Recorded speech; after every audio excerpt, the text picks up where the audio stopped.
नमस्कार दोस्तों, civil engineering support के एक बहुत ही महत्वपूर्ण वीडियो में आपका स्वागत है। मैं हूं आपका दोस्त इंजीनियर अभिषेक सिंह। दोस्तों, आप भी अगर फालतू खर्चे से बचना चाहते हैं, अगर आप घर बनवा रहे हैं तो अपने साइट पे दोस्तों सही तरीके से काम हो रहा है कि नहीं, आज मैं आपको समझाने वाला हूं दोस्तों कि कौन कौन सी चीज़ें चेक कर सकते हैं। साथ ही साथ दोस्तों, जो फ्रेशर इंजीनियर है वो भी इस वीडियो से बहुत कुछ बेसिक चीज़ सीख के जा सकते हैं और वो अपने साइट पर दोस्तों इसको इम्प्लीमेंट कर सकते हैं। क्योंकि दोस्तों फुटिंग लगाना एक बहुत इंपॉर्टेंट काम है। फुटिंग दोस्तों, अगर आपका गलत प्लेसमेंट हो गया, मतलब जहाँ पे कॉलम होना चाहिए वहाँ पे अगर कॉलम नहीं रहा दोस्तों, तो फिर उस कॉलम को तोड़ना और उखाड़ना बहुत खर्चीला होता है दोस्तों, और इसमें पैसों की बहुत ज़्यादा बर्बादी होती है। तो स्टेप बाय स्टेप दिखाता हूँ किस तरीके से आपको जो है वो काम करवाना है। तो चलिए वीडियो को स्टार्ट करते हैं। चैनल को सब्सक्राइब नहीं किया है, प्लीज़ सब्सक्राइब कर लीजिए। दोस्तों, ये क्या है? ये जो ईंट जोड़ा गया है इसको बोलते हैं ग्रिड पिलर। अगर दोस्तों आपके प्लॉट पे बाउंड्री है तो वहां पे दोस्तों कील लगा करके धागा बांध लेते हैं। अगर दोस्तों कोई चीज़ वैसा नहीं है तो आपको ग्रिड पिलर बनाने की आवश्यकता होती है, ताकि लेआउट के लिए धागा खींचने के लिए दोस्तों वहां पे हमें जगह मिल पाए। अगर दोस्तों वो ग्रिड पिलर आप नहीं बनवाना चाहते हैं, किसी प्रकार की कोई दिक्कत नहीं है, आप चाहें तो सरिये को भी ज़मीन में दोस्तों धंसा सकते हैं, गाड़ सकते हैं और उससे दोस्तों यहाँ पे धागा खींच सकते हैं। नहीं तो दोस्तों इस तरीके का सरिया को मोड़ करके भी ग्रिड पिलर का रूप दिया जा सकता है और इसके बीचों बीच दोस्तों जो है वो धागा खींचा जा सकता है, अगर आपके प्लॉट में बाउंड्री नहीं है तो इससे तो हमारा लेआउट हो जाएगा। लेआउट करने के लिए दोस्तों किसी एक्सपीरियंस इस इंजीनियर का होना दोस्तों साइट पे बहुत ज़्यादा ज़रूरी है, या फिर ऐसे इंसान जो कि पहले लेआउट करवा चुका हो उसी से अपना लेआउट करवाएं। उसके बाद दोस्तों ज़मीन की खुदाई करवाएं, जहाँ पे फुटिंग साइज है, फुटिंग का जो साइज़ आपको दोस्तों आर्किटेक्ट दिया है, सिविल इंजीनियर दिया है, उससे दोस्तों आपको 1 फीट एक्स्ट्रा जो है वो खुदाई करवानी है। और उसके बाद में पहले 2 इंच बालू का भरवाव करवाना है। उसके बाद दोस्तों 3 इंच का जो ईंट होता है उसकी सोलिंग करवाना है। उसके बाद दोस्तों 4 इंच का जो है वो पीसीसी ढलवाना है।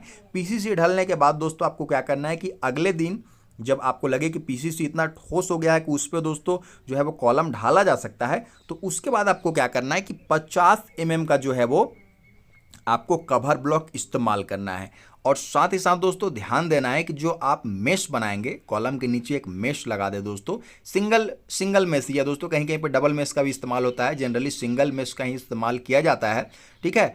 और ये चीज़ें दोस्तों आप ध्यान देंगे कि जो हमारा जाली है वो बिल्कुल कहीं से भी, चारों तरफ से और नीचे से कहीं से भी मिट्टी के संपर्क में ना आया हो, क्योंकि दोस्तों मिट्टी के संपर्क में आने से इसमें रस्ट लग जाएगा, जंक लगेगा और धीरे धीरे दोस्तों सरिया में कोरोजन आ जाएगा, ठीक है। ये जो एल मोड़ा गया है, ये जो लेग बनाया गया है, ठीक है, कॉलम का, ये कम से कम 18 इंची ऑन एन एवरेज, नॉर्मली मैं बता रहा हूँ, रखना चाहिए।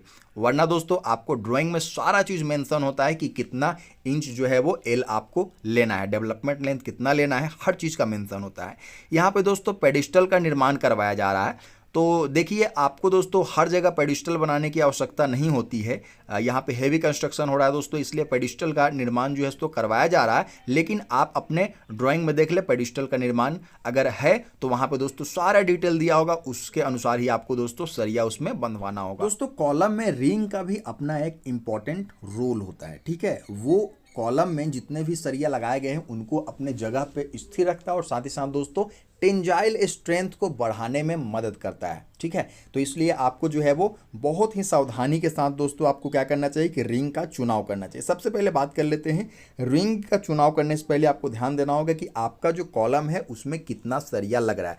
जैसे कि यहाँ पे देख सकते हैं दोस्तों 8 सरिये का यहाँ पे जो है वो ये कॉलम बनाया जा रहा है। तो 8 सरिये में दोस्तों एक कंपलसरी है कि एक रेक्टेंगुलर रिंग के साथ साथ दोस्तों एक डायमंड शेप का जो रिंग है, चूंकि बाकी चारों जो बचे सरिया है उसको जोड़ने के लिए दोस्तों जो डायमंड शेप का रिंग है उसको इस्तेमाल किया जाएगा। तो आप अगर दोस्तों किसी काम को करते हैं, जैसे कि 8 सरिया आपने लगवा लिया, तो उसके अनुसार आपको रिंग भी देना चाहिए, ताकि कॉम्प्रेसिव स्ट्रेंथ तो दोस्तों आपको जो है वो कंक्रीट से मिलेगा, लेकिन टेंजाइल स्ट्रेंथ जो है दोस्तों इसी लोहे से मिलने वाला है। तो इसलिए इसका भी प्रॉपर आपको ध्यान देना चाहिए।